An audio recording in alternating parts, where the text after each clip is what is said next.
আমার ভাইরা বন্ধুরা, যুবক, দ্বীনের নবী মায়ের নবী ৬ষ্ঠ হিজরিতে মুরাইসির যুদ্ধ থেকে ফিরে আসার পথে যে যুদ্ধে আম্মা জান আয়েশা সিদ্দিকা রাদিয়াল্লাহু তাআলা আনহা তিনিও সঙ্গে ছিলেন। নবীজি আম্মা জানকে সাথে নিয়েছেন, পালকি করে যাইতেন। সেই পালকি সহ নবীজি কাফেলাকে এক জায়গায় বিশ্রামের জন্য রাখলেন, বিশ্রাম নিতে আদেশ দিলেন। সবাই বিশ্রাম নিতেছে। এই বিশ্রাম নেওয়া অবস্থায় নবীজি আল্লাহ নবীর পবিত্র বিবি আম্মা জান আয়েশা সিদ্দিকা রাদিয়াল্লাহু তাআলা আনহা হাজত সারার জন্য তিনি পালকি থেকে নামলেন। কিছু দূর একটু জঙ্গল, গাছগাছালির আড়াল, সেখানে যে হাজত সারলেন। হাজত সেরে তিনি আবার চলে আসবেন। এই মুহূর্তে তিনি টের পেলেন তার গলার হার, এই হারটা বুঝি ওই জায়গায় পড়ে গেল। আম্মা জান হারটাকে আবার কুড়ানোর জন্য ওই জায়গায় গেলেন, যে খুঁজতেছেন, হারটা পান না, কারণ অন্ধকার, রাতের অন্ধকার। হারটা খোঁজাখুঁজি করতেছেন। এইদিকে বিশ্রামের টাইম শেষ। নবীজি হঠাৎ করে আদেশ দিয়ে দিলেন, চলো কাফেলা আবার রওনা করো, কাফেলা আবার রওনা করো। নবী তো জানেন নাই, আল্লাহ নবী তো বুঝতে পারেন নাই। আম্মা জান তিনি আবার তার পালকিতে, নবী মনে করেছেন আয়েশা পালকিতে উঠে গেছে। যে 4 জন মানুষ পালকি তারা কাঁধে করে বহন করত, তারাও যার যার মতো করে পালকি তারা কাঁধে বহন করলো। এতটাই হালকা ছিলেন আম্মা জান, তিনি পালকিতে উঠলেন কি উঠলেন না এটা বোঝার মতো ছিল না। 4 জন পালকিওয়ালা মানুষ তারা মনে করলো আম্মা জান তিনি ঠিকই উঠে গেছেন। ওরা ভাবতেই পারে নাই তিনি উঠেন নাই, ওরা ভাবতেই পারে নাই তিনি এখনো রয়ে গেছেন। কাদের মধ্যে নিয়ে ওরা রওনা দিয়ে দিছে। এইদিকে কাফেলা চলছে তো চলছে। আম্মা জান হার তালাশ করে অনেকক্ষণ পর তিনি আসলেন। আয়েশা দেখেন কাফেলা এই জায়গায় নাই, আলামত পর্যন্ত নাই, আশেপাশে কোথাও আওয়াজও শোনা যায় না, দেখাও যায় না। এবার আম্মা জান বুঝে ফেললেন বিপদ, কঠিন বিপদ।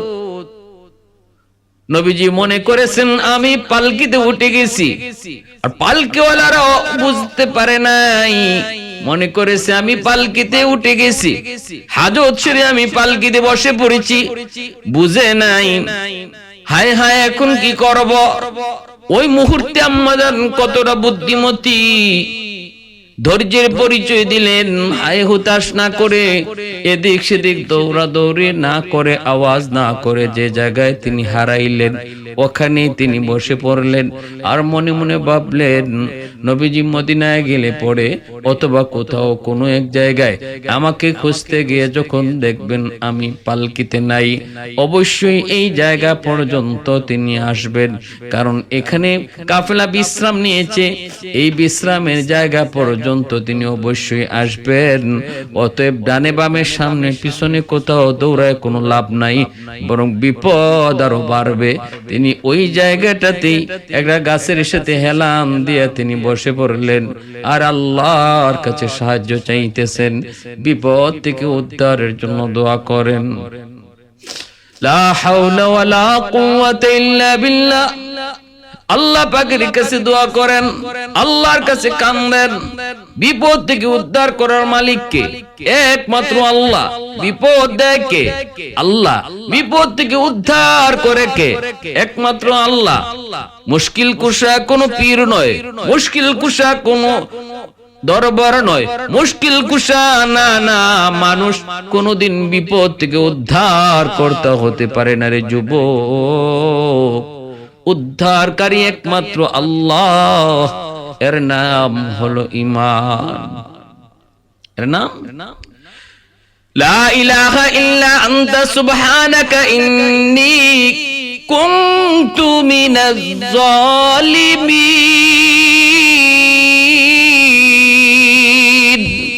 আল্লাহ পাকের কাছে বিপদ থেকে উদ্ধারের জন্য পয়গম্বর ইউনূস আলাইহিস সালাম দোয়া করলেন, আল্লাহ দোয়া কবুল করলেন।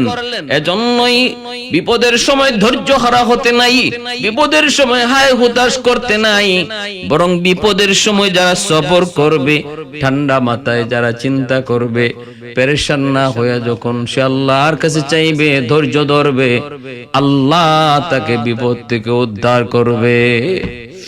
ক্ষমতা আল্লাহর আসেনি না নাই? অবশ্যই এই ক্ষমতা আল্লাহ পাকের, এটা আল্লাহই শুধু পারে। রোগ দেয় আল্লাহ, সুস্থ করে আল্লাহ, বিপদে ফেলায় আল্লাহ, উদ্ধার করে আল্লাহ। সবকিছু একমাত্র আল্লাহরই পক্ষে সম্ভব।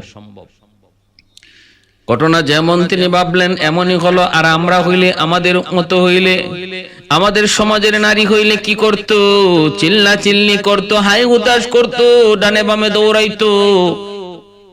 এখান থেকে আরো 2 মাইল, 5 কিলোমিটার, 2 কিলোমিটার, 3 কিলোমিটার ডানে বামে চলে যেত। পরে ওই জায়গাটাও হারাইতো, যেখানে হারাইছিল ওই জায়গাটাও হারাইতো।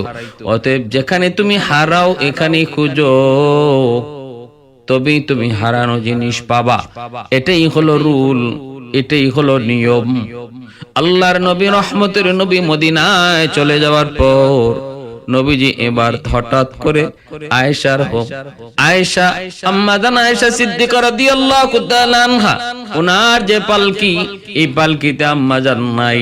তখন যে খবর হলো, রাসূল সহ সাহাবায়ে কেরাম অবাক হয়ে গেলেন। নবীজি নিজেও তিনি ছুটলেন পিছন দিকে শুই ওই জায়গায়। ওখানে হয়তো আয়েশা হাজত সারার জন্য নামছিল, আর পালকিওয়ালারা টের পায় নাই, দেখে নাই আয়েশা যে পালকিতে আবার বসলো কি উঠলো, ঢুকলো কি ঢুকলো না, এটা এই পালকিওয়ালারা টের পায় নাই। কারণ ওরা পালকির পাশে তো বসে থাকে নাই, পালকিটা নামায়া ওরা একটু দূরে যেয়ে বিশ্রাম নিয়েছিল, এজন্য ওরা টের পায় নাই। ওরা মনে করেছে হাজত সারতে তো এত সময় লাগার কথা না, অবশ্যই হয়তো ইনি উঠে গেছেন। পর্দার বিধান তখন নাজিল হয়েছে, যুবক আম্মা জান হাউজা থেকে ওই পালকি থেকে নামবেন, আবার উঠবেন, ওই দিকে কেউ নজরও করে নাই। এজন্য পালকিওয়ালা 4 জন কাঁধে নিয়ে ওরা মনে করেছে যেহেতু আগের মতোই লাগে, মনে হয় তিনি উঠে গেছেন। ভাইরা বন্ধুরা, এজন্য বলতেছি, এইদিকে আল্লাহর নবী একজন সাহাবী সফওয়ান রাদিয়াল্লাহু তাআলা আনহু, ওই সফওয়ান রাদিয়াল্লাহু তাআলা আনহুকে আল্লাহর নবী সব সময় কাফেলার পিছনে রাখতেন। কোন না কোন একজনকে নবী যে কোনো কাফেলা নিয়ে চলার সময় কাফেলার পিছনে একজনকে রাখতেন, যেন কাফেলা যদি কোনো কিছু ফালায় যায়, হারায় যায়, তাহলে পিছনে যে আসবে সে যেন সেটা দেখতে পায়, সে যেন নিয়ে আসতে পারে। সফওয়ান রাদিয়াল্লাহু তাআলা আনহু কাফেলার পিছনে পিছনে আসতে গিয়ে তিনি যখন এই জায়গায় আসলেন, এসে দূর থেকে তিনি বুঝতে পারলেন এখানে গাছের সাথে হেলান দিয়ে একজন নারী বসা, কিন্তু সে কে? আস্তে আস্তে কাছাকাছি এসে তিনি চিনে ফেললেন, চোখ মোজা, তন্দ্রা, ঘুমের মধ্যে একজন নারী, কিন্তু চেহারা দেখেই সফওয়ান চিনে ফেললেন। কারণ পর্দার আয়াত নাজিল হওয়ার আগে আম্মাজান আয়েশা রাদিয়াল্লাহু তাআলা আনহাকে সফওয়ান রাদিয়াল্লাহু তাআলা আনহু তিনি দেখেছিলেন, তিনি দেখেছেন, এজন্য দেখা মাত্রই তিনি চিনে ফেলেছেন। আর আওয়াজ দিয়ে বললেন, ইন্না লিল্লাহি ওয়া ইন্না ইলাইহি রাজিউন। ইন্না লিল্লাহ, ইন্না লিল্লাহ, ইন্না লিল্লাহ কয়ে যখন আওয়াজ দিয়ে উঠলেন, আম্মা জানের ঘুম ভেঙে গেল। সাথে সাথে মুখটা আবার চাদর দিয়ে ঢেকে ফেললেন। হযরতে সাফওয়ান রাদিয়াল্লাহু তাআলা আনহু তিনি বুঝে গেছেন আম্মাজান বলে বিপদ, কোন একটা অ্যাক্সিডেন্ট ঘটছে।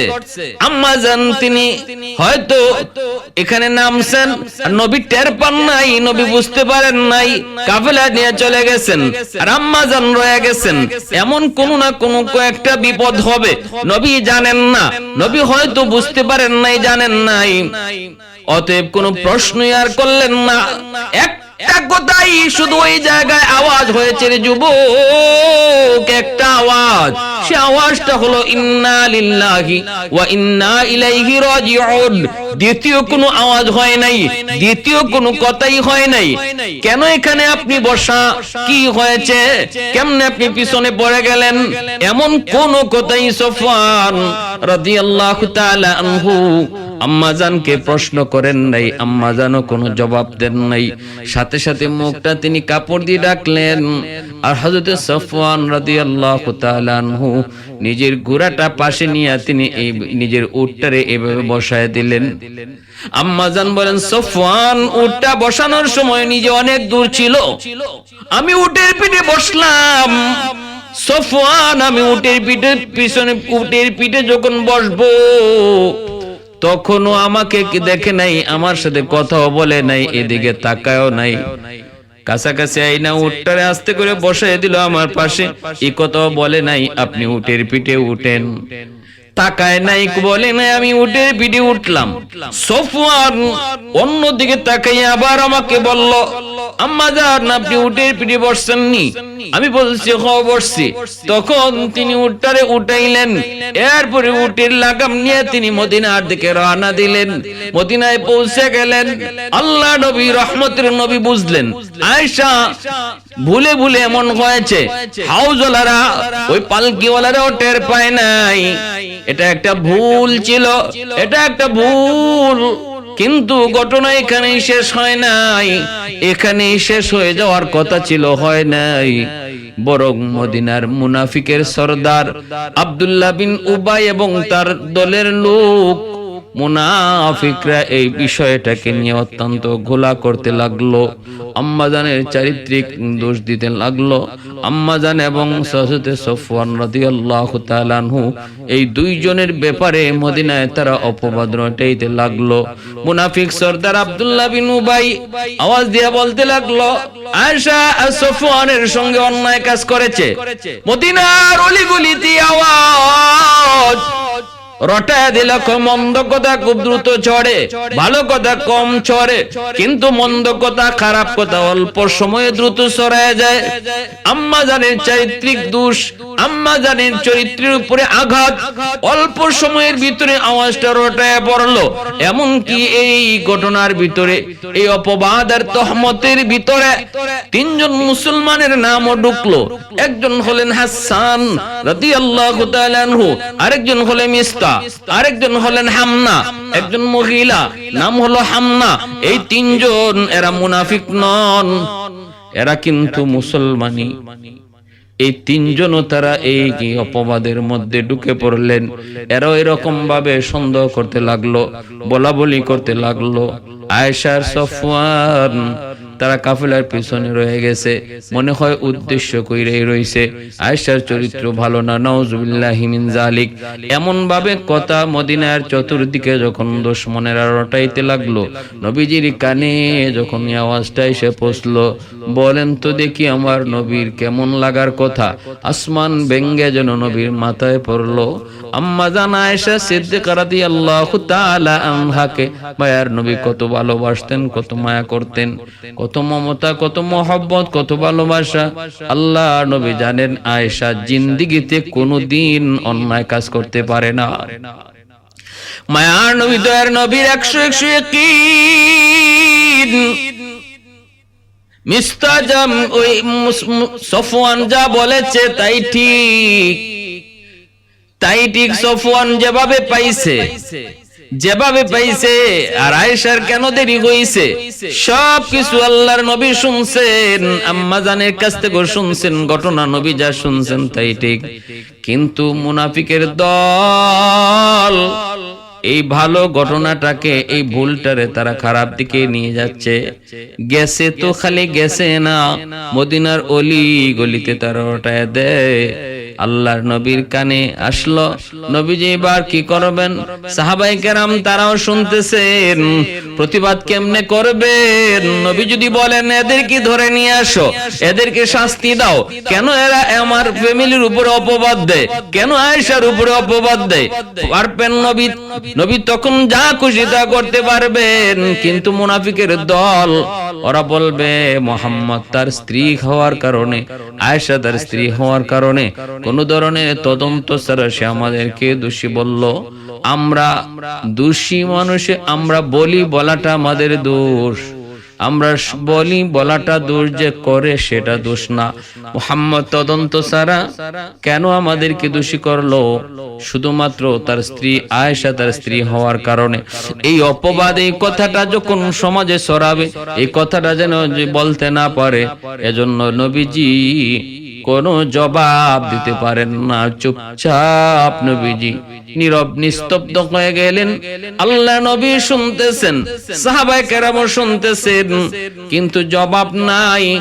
নবীজি অপেক্ষা করেন আল্লাহ পাকের। আল্লাহ পাক যদি ওহী নাজিল করে, ঘটনার তদন্ত যদি আল্লাহ পাক নিজে জানায় দেয়, সত্য যদি আল্লাহ উন্মোচন করে দেয়, আল্লাহ নিজেই যদি ঘটনার বিবরণ শোনায় দেয়, তাহলে আর কোনো আপত্তি থাকবে না।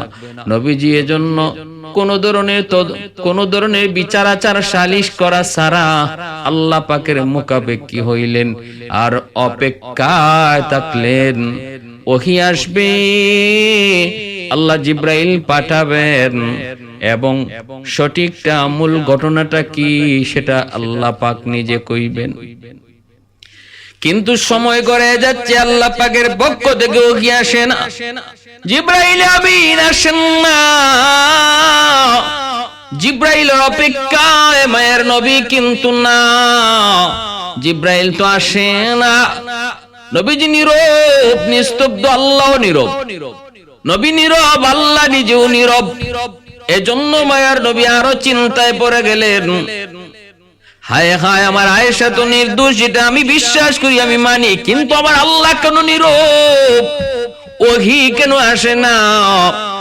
আমি এদের বিচার কিভাবে করব? যদি নিজে পাওয়ার খাটাই, ওরা বলবে মুহাম্মদ আয়েশা তার স্ত্রী হওয়ার কারণে পাওয়ার খাটাইছে।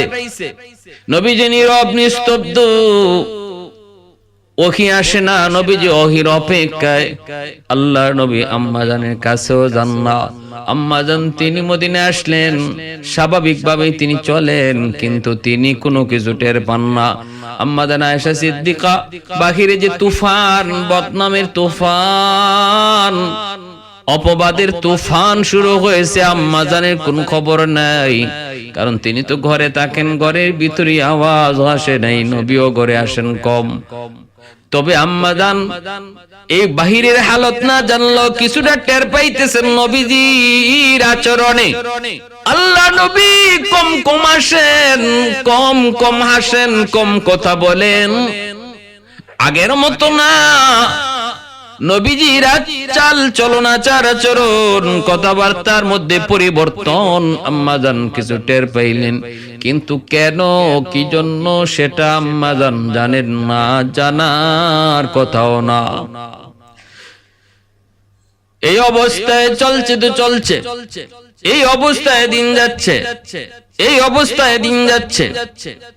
একদিন আম্মা জান টের পাইলেন প্রায় মাসের কাছাকাছি, প্রায় মাসের কাছাকাছি হয়ে যাচ্ছে।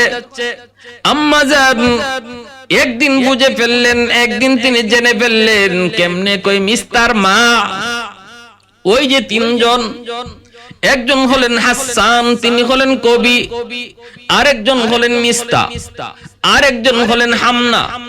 হামনা হলেন একজন নারী। কে কি তার পরিচয়? হামনা হলেন হযরত আম্মা জান জয়নব রাদিয়াল্লাহু তাআলা আনহার বোন, নবীজির একজন পবিত্র বিবি যার নাম হলো জয়নব। ওই জয়নবের বোন হলেন হামনা। তাহলে নবীজির শালী হন। এই হামনা কিন্তু আয়েশার অপবাদ রটানোর পিছনে ইনিও একজন, মুসলমানের ভিতর থেকে ইনি একজন, তিনজনের ইনি একজন। ইনি কেন এই অপবাদের কথা রটাইতেছেন? এর পিছনে কারণ হলো, কারণ উনার বোন নবীজির পবিত্র বিবি হযরত জয়নব রাদিয়াল্লাহু তাআলা আনহা আর আম্মা জান আয়েশা ইনিও নবীর বিবি। তাহলে জয়নব আর আম্মা জান আয়েশা তারা দুইজন হলেন সতীন। অতএব আর নবীজির পবিত্র বিবিগণের ভিতরে দুইজন ছিলেন সবচেয়ে বেশি সুন্দর, একজন হলেন আয়েশা আর একজন হলেন জয়নব। অতএব সুন্দরের দিক দিয়া আয়েশা ছিলেন সবার চেয়ে উপরে, এরপরেই ছিলেন জয়নব। এজন্য হামনা চিন্তা করলেন আয়েশার অপবাদের কারণে, আয়েশার চারিত্রিক দোষের কারণে যদি নবী আয়েশাকে তালাক দেন অথবা আয়েশাকে ছেড়ে দেন, তাহলে আয়েশার জায়গাটাই দখল করবে তার বোন জয়নব। কারণ জয়নব বলেন আয়েশার পরই সবচেয়ে বেশি সুন্দরী। অতএব সুন্দরীর দিক দিয়ে জয়নব আয়েশার জায়গাটা দখল করবেন। এই চিন্তা নিয়ে বোনের দরদি হইয়া তিনি এই কাজে লাগলেন। এমনকি নিজের বোনও বলতেছে, বোন রে, সুযোগ যায় আয়েশার বিরুদ্ধে নবীর কাছে কিছু বলো, আয়েশার কোনো বদনাম থাকলে তুমি নবীর কাছে কও, এই তো সুযোগ যায়, কারণ আয়েশা তোমার সতীন। কিন্তু হযরত জয়নব রাদিয়াল্লাহু তাআলা আনহা বলেছিলেন, এ হামনা চুপ হো, আর কথা বলবি না, আর সামনে বাড়বি না। আয়েশা আমার সতীন হতে পারে, কিন্তু আমি কসম করে বলতে পারি আয়েশার চরিত্র পুত পবিত্র, বিন্দু পরিমাণ আয়েশার চরিত্রের মধ্যে কোনো কালিমা নাই, কোনো দাগ নাই। আমি কোনোদিন আয়েশার চরিত্রে দাগ পাই নাই। আর আমি একটা নারী হয়ে আরেকজন নারীর উপরে মিথ্যা অপবাদ দিয়ে তার জীবন ধ্বংস করতে পারি না। আয়েশার বিরুদ্ধে কিছু বলা মানে মিথ্যা কথা বলা। সাবধান, তুমি চুপ হয়ে যাও। এজন্য ভাইরা বন্ধুরা, আরেকদিকে মিস্তার মা আম্মাজানের কাছে আসছে, আম্মাজানের কাছে আয়েশা নিজের ছেলে মিস্তারে একটা অভিশাপ দিয়া কয়, মিস্তা তুই ধ্বংস হ। আম্মা জান জিজ্ঞেস করেছিলেন, তুমি তোমার ছেলেকে ধ্বংসের বদদুয়া কেন করলে? তখনই মিস্তার মা কয়, কেন আপনি কি জানেন না আমার ছেলেও আপনার চারিত্রিক অপবাদ রটানোর পিছনে সেও একজন, এটাকে আপনি জানেন না? আম্মা জান কয়, কোন কিসের চারিত্রিক দোষ? আপনি কিছুই জানেন না? আম্মা জান কয়, না কিছুই তো জানি না। কয় কেন? আপনি যে কাফেলার পিছনে পড়ে গেছিলেন আর সফওয়ান আপনাকে নিয়ে এসেছে, মদিনার মুনাফিকের দল আপনার আর সফওয়ানের মধ্যে অনৈতিক সম্পর্কের অপবাদ রটায় দিছে, চতুর্দিকে আপনার বদনাম। এই বদনামের ভিতরে শামিল হয়ে গেছে তিনজন মুসলমান, এর ভিতরে আমার পোলা মিস্তাও আছে। এজন্য আমি মিস্তার জন্য অভিশাপ দিয়েছি। এই কথাটা বলা মাত্রই আম্মাজান এই প্রথম তিনি শুনলেন, আর সাথে সাথে ওনার মাথায় আসলো, এজন্যই তো নবী কম আসেন, কম কথা বলেন, চিন্তিত কঠিন থেকে কঠিন চিন্তা নিয়ে নবী আসেন আর যান, কথা বলেন না। কিন্তু নবীর জিগাইলো, নবী কিছু কয় না। আম্মাজানের মাথায় যেন আসমান ভেঙে পড়লো। সাথে সাথে নবীজির কাছে আয়েশা বলতেছে, নবী গো, হয়তো অনেক কথা আপনি আমাকে বলেন নাই, আমিও জানি না, তবে কিছুটা জানছি। এই মুহূর্তে আমি আপনার কাছে একটা আবদার করব, দয়া করে আপনি আমাকে আমার আব্বা আম্মার কাছে যাওয়ার অনুমতি দেন। আমি আমার আব্বা আম্মার কাছে বেড়াইতে যাব। মায়ার নবী কয়, ঠিক আছে আয়েশা যাও। নবীজি ফার্স্ট চান্সে অনুমতি দিয়ে দিছেন। আম্মাজান তখন নবীর অনুমতি পায়া খুশি হওয়ার কথা, কিন্তু খুশি না হইয়া কষ্ট আরো বাড়লো। কারণ কোনদিন আল্লাহর নবী এত সহজে আম্মাজানকে বেড়াইতে যেতে দেন না, যেতে দেন কিন্তু খুশি মনে না, ফার্স্ট চান্সেই না। কিন্তু এই দিন নবীজির কাছে চাইতে দেরি, নবী অনুমতি দিতে দেরি হয় নাই। কারণ আল্লাহর নবীরও চিন্তা, নবীও চিন্তিত, বড় পেরেশান। আল্লাহ নবীও চাইলেন একটু নীরবতা, আল্লাহ নবীও চাইলেন আশা একটু বাপ মার কাছে যাক, আমিও একটু নীরব থাকি, একটু রিল্যাক্সে থাকি, একটু একাকী থাকি। বিশাল বড় বোঝা যেন নবীর মাথায়। কিন্তু আম্মাজান কষ্ট, অধিক কষ্ট পেয়ে গেলেন।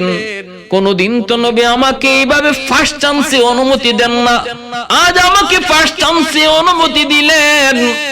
তাহলে কি নবী আমার উপরে সন্দেহ করেন? চিন্তার মধ্যে পড়ে গেলেন। নবীজির অনুমতি পাইয়া আম্মাজান চোখের পানি মুইসা কান্না করে করে তিনি বাবার বাড়িতে চলে আসলেন। আবু বকর সিদ্দিক রাদিয়াল্লাহু তাআলা আনহুর মেয়ে আম্মাজান আয়েশা সিদ্দিকা রাদিয়াল্লাহু তাআলা আনহা মা বাবার কাছে আয়েশা দেখেন বাপ মাও চিন্তিত, বাপ মা বড় পেরেশান তো হওয়ার কথাই।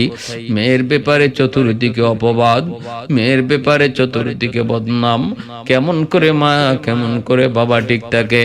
তিনি আয়েশা দেখেন বাপ মাও চিন্তিত, কিন্তু মা সান্ত্বনা দিয়া কয়, মা রে তুই চিন্তা করবি না, মনোবল ভাঙবি না, আল্লাহর কাছে চা, আল্লাহ বিপদ থেকে উদ্ধার করবে। মা আমরাও জানি তুমি কখনো অন্যায় করতে পারো না, ছোট কাল থেকে তোমাকে বড় করেছি, মা কখনো অন্যায় আমরা দেখি নাই, আমরা মা বাবা কখনো ভাবতেও পারি না, কল্পনাও করতে পারি না তুমি কোনো অন্যায় করেছো। কিন্তু আল্লাহর কাছে চাও মা, আল্লাহ যেন তোমার পক্ষে থাকে। এইভাবে মায় বাবায় দুজনে বুঝায় আম্মা যান তিনি বাপ মার বাড়িতে আসলেন। শুধু কান্নার কান্না, কান্নার কান্না করে দিন যায় রাত যায়, খায় না, ঘুমায় না, ঠিক মতো খাওন নাই, ঠিক মতো ঘুম নাই, শুকায় যাইতেছেন। এইদিকে আল্লাহর নবী রহমতের নবী চিন্তায়। নবীজি মদিনার আউস আর খাজরাজ গোত্রের মানুষদেরকে নিয়ে নবী মদিনার মসজিদে বসলেন। আল্লাহ নবী একটা ভাষণ দিলেন, কেন আজকে আমার পরিবারের উপরে এত বড় অপবাদ? প্রমাণ ছাড়া কেন এই অপবাদ? কেন আমার পরিবারের উপরে আক্রমণ?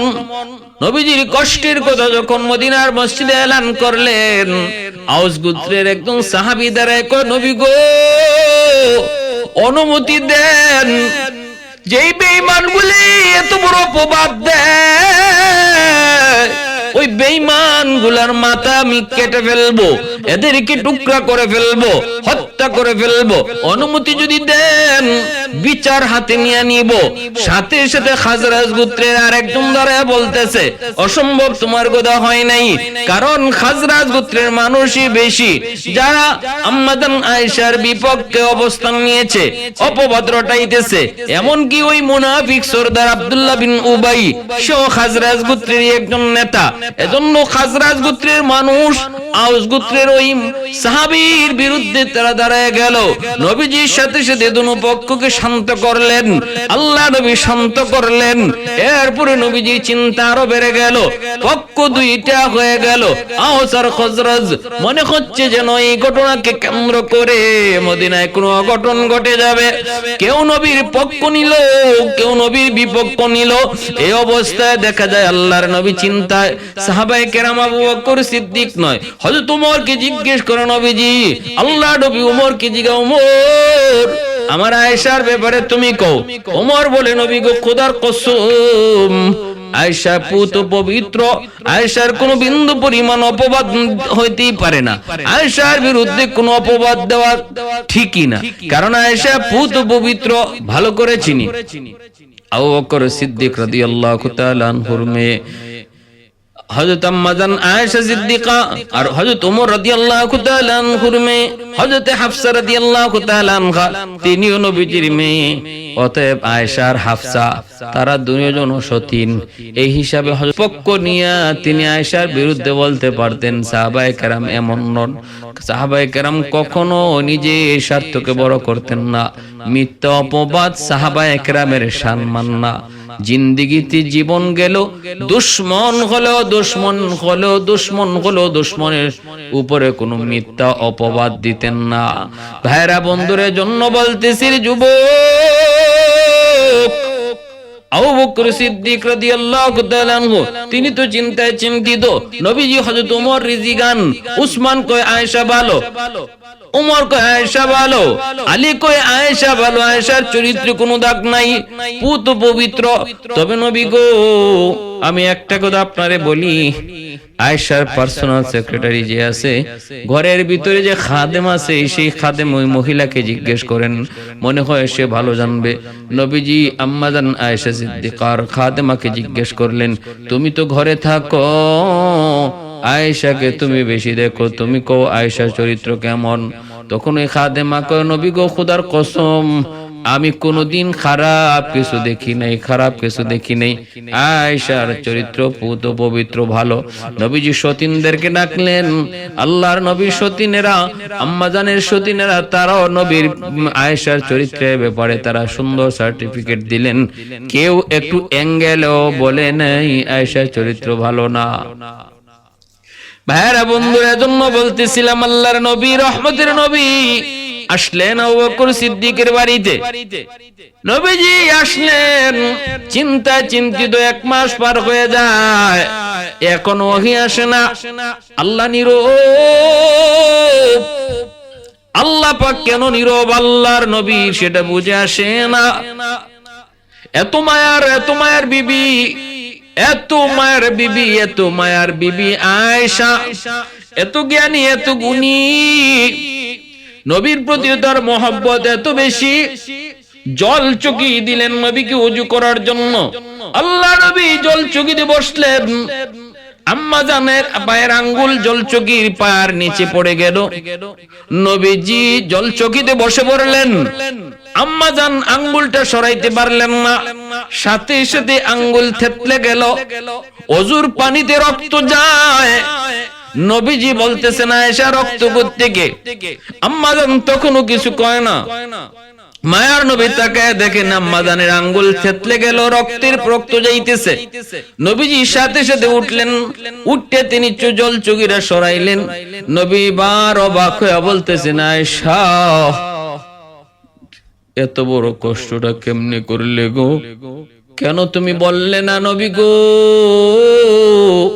আপনি একটু উঠেন, আপনার জল চকির পায়ার নিচে আমার পা পড়ে গেছে, আমার আঙ্গুল পড়ে গেছে, একবার কেন বললে না?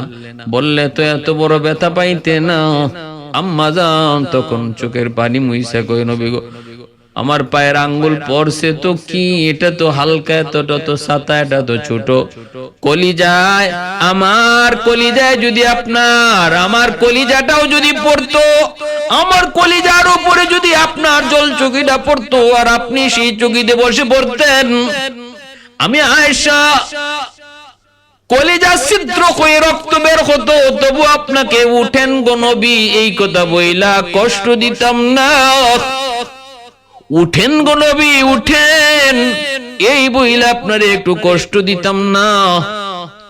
আঙ্গুল তো ছাতা, কলিজা পড়লো, আমি কষ্ট দিতাম না। এতটা মহব্বত, এতটা ভালোবাসা তিনের নবী, মায়ার নবীও তিনি ভালোবাসতেন। নবীজি বলতেন, আয়েশা গ্লাসের অবশিষ্ট পানিটা আমাকে দাও। নবীজি অবশিষ্ট পানিটা পান করতেন। আম্মা জান কয়, আমি গ্লাসের যে জায়গায় ঠোঁট লাগায়া পানি পান করতাম, নবীজি ওই জায়গাটাতেই ঠোঁট লাগায়া তিনি পানি পান করতেন। এত মায়া নবী আদর করে হুমায়রা কয়ে ডাকতেন, সুন্দরী। নবীজি আম্মা জানকে হুমায়রা কয়ে ডাকতেন। নবীজি সকল বিবিদের মধ্যে একমাত্র একজন বিবি যিনি বাকেরা, তিনি ছিলেন কুমারী, তিনি হলেন আম্মা জান আয়েশা সিদ্দিকা রাদিয়াল্লাহু তাআলা আনহা। এবার আল্লাহর নবী আসলেন শ্বশুর বাড়িতে, আম্মা জানও তখন বাবার বাড়িতে।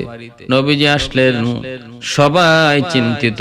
নবীজি আয়েশার ঘরে গেলেন, আবু বকর সিদ্দিক এবং আবু বকর সিদ্দিক রাদিয়াল্লাহু তাআলা আনহুর বিবি, তারাও ধারে কাছাকাছি। আল্লাহর নবী যে বলতেছেন, আয়েশা আল্লাহ পাকের পক্ষ থেকে এখনো কোনো ফয়সালা আসে নাই। ও আয়েশা, আমি জানি তুমি নির্দোষ, আয়েশা আমি জানি তোমার চরিত্রে কোনো দোষ নাই, কিন্তু এরপরও তোমাকে বলি, যদি কোনো দোষ করে থাকো আল্লাহর কাছে মাপ চাও, আল্লাহ পাক ক্ষমা করে দিবে। কারণ আল্লাহর পক্ষ থেকে কোনো ওহী আসে না বিদায় নবী চিন্তিত।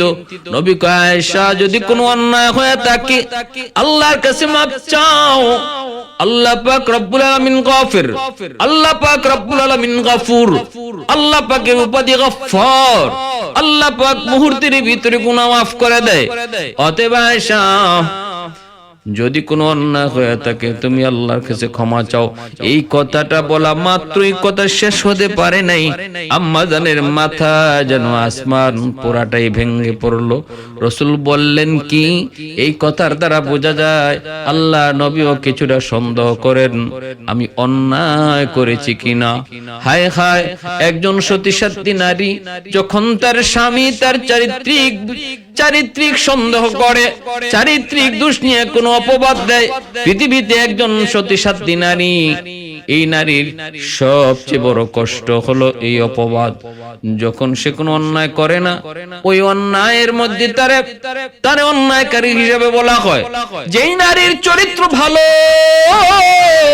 অথচ তার স্বামী কই চরিত্র খারাপ, পৃথিবীতে ওই নারী, এর চেয়ে বড় কষ্ট তার কাছে আর কিছু নাই। আম্মা জান এত কষ্ট পাইলেন আর বলতেছেন, নবী গো আপনি এমন কথা বললেন, কি জবাব দেব? আমার কাছে কোনো জবাব নাই, আমার কাছে কোনো জবাব নাই, আমি জবাবের ভাষা হারায় ফেলছি। আমি আল্লাহর কাছে 1000 বার মাপ চাইমু, কিন্তু এই বিষয়ে আমি আল্লাহর কাছে মাপ চাইমু না, আল্লাহর কাছে আমি এই বিষয়ে ক্ষমা চাইমু না, কারণ আমি জানি আমি নির্দোষ, আমার আল্লাহও জানে আমি নির্দোষ। অতএব যে দোষী সে তার দোষে অস্বীকার না করা যেমন দোষ, যে নির্দোষ সে নির্দোষ হইয়া নিজের দোষী বলাও তেমন দোষ। যে দোষী মানুষ সে তার নির্দোষ বলা যেমন দোষ, যে নির্দোষ সে নির্দোষ হইয়া নিজেকে দোষী বলা এটাও তেমন দোষ, তেমন অন্যায়। অতএব এই মুহূর্তে আমি যদি বলি আমি অন্যায় করি নাই, আমার আল্লাহ জানে আমি অন্যায় করি নাই, তাহলে আপনারা আমার কথাটা বিশ্বাস করবেন না। আমি যদি বলি আমি অন্যায় করি নাই, আমার আল্লাহ জানে আমি কোনো অন্যায় করি নাই, তবে আপনারা আমার কথাটা বিশ্বাস করবেন না। আর আমি যদি বলি আমি দোষ করেছি অথচ আমার আল্লাহ জানে আমি নির্দোষ, আপনারা হয়তো আমার কথাটা কিছু বিশ্বাস করে ফেলতে পারেন। এজন্য আমি কিছুই বলবো না, নীরব। সাইয়্যিদুনা ইউসুফ আলাইহিস সালামের বাবা, তিনি বিপদের সময় যেই কথা বলেছিলেন আমিও এই কথাই বললাম, তিনি যেই জবাব দিয়েছিলেন এই জবাব আমিও দিলাম। ফাসাবরুন জামিল ওয়াল্লাহুল মুস্তাআনু আলা মা তাসিফুন। আম্মা জান এতটাই পেরেশান ছিলেন ওই সময়। ইউসুফ আলাইহিস সালামের বাবার নাম ইয়াকুব, ইয়াকুব নামটাও তিনি ভুলে গেছেন। মানুষ যখন কঠিন থেকে কঠিন পেরেশানিতে পড়ে তখন নাম ভুলে যায়, ইয়াকুব নবীর নামটাও তখন আম্মা জান ভুলে গেছেন। এতটা পেরেশান, এতটা পেরেশান, এতটা পেরেশান। আম্মা জান এই কথা শুই না নবীজি নীরব নিস্তব্ধ হয়ে গেলেন, আর কোনো আওয়াজ নাই। ওই মুহূর্তেই আল্লাহর পক্ষ থেকে ওহী নাজিল শুরু হলো। পবিত্র কোরআনের সূরাতুন নূরের আয়াতগুলো আল্লাহ নাজিল করলেন, যে আয়াতগুলো আম্মা জানের সম্মান নিয়া আল্লাহ নিজে এই আয়াতগুলো নাজিল কইরা জানায় দিয়েছেন, বন্ধু বুঝায় দিয়েছেন আয়েশা নিরপরাধ নির্দোষ। আয়েশার উপরে যা অপবাদ হয়ে দেওয়া হয়েছে এগুলা সব হলো অপবাদ, এইগুলার সাথে আয়েশা জড়িত না। আম্মা জানের চারিত্রিক সার্টিফিকেট দিয়ে আল্লাহ কোরআনে আয়াত নাজিল করলেন, আল্লাহর নবী খুশি হয়ে আল্লাহ পাকের কুদরতি কদমে সেজদায় পড়লেন। আল্লাহর নবী খুশি, আম্মা জান আয়েশা সিদ্দিকা রাদিয়াল্লাহু তাআলা আনহার মা বাবা আবু বকর এবং আবু বকরের বিবি রাদিয়াল্লাহু তাআলা আনহুমা তারা দুজনকে নবী শুনাইতেছেন, আবু বকর আয়েশার চারিত্রিক সার্টিফিকেট, আয়েশার সুন্দর চরিত্রের সার্টিফিকেট দিয়ে আল্লাহ কোরআনে আয়াত নাজিল করেছে।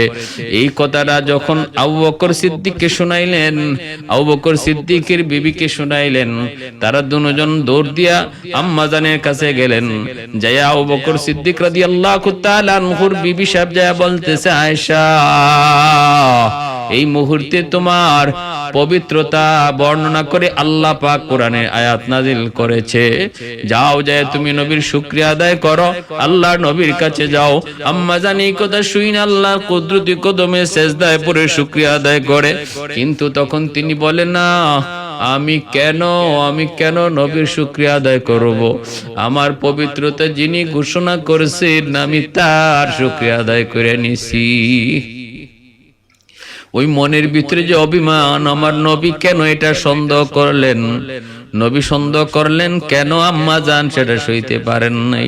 এজন্য আমার ভাইরা বন্ধুরা খেয়াল রাখবা, মদিনার মুনাফিকের দল ওরা কিন্তু আজ ওই সময়ও নবীর পরিবারের বিরুদ্ধে তারা অপবাদ দেওয়ার চেষ্টা করেছে। আল্লাহর নবীর বিবি আম্মা জান আয়েশা সিদ্দিকার সেই গলার হার হারায় যাওয়াকে কেন্দ্র করে এত বড় অপবাদ ওঠাইছে। শেষ পরিণামে আল্লাহর পক্ষ থেকে সাহায্য আসছে। এজন্য বলতেছি, নারীরা মারা একটু খেয়াল করে শোনো, বিপদের সময় ধৈর্য হারা হইও না, আল্লাহর কাছে চাও। বিপদের সময় ধৈর্য হারা হয় না। আমার রাসূল তিনিও কিন্তু ধৈর্য হারা হন নাই।